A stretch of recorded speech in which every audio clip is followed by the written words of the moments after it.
Welcome to the latest update program. The topic of discussion is Surat Diamond Bourse. Recently, Prime Minister inaugurated Surat Diamond Bourse, the world's largest center for international diamond and jewellery. It will be a global center for trading of both rough and polished diamonds as well as jewellery. The building will have the world's largest office complex with more than 67 lakh square feet of floor area. Now let us talk about Surat Diamond Bourse.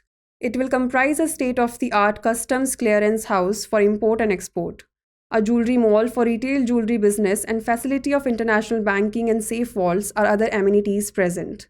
The project is part of the Diamond Research and Mercantile, that is Dream City, a greenfield project spread over nearly 700 acres. The project is designed to enhance business growth, draw in global clientele, and generate a substantial economic influence in the region.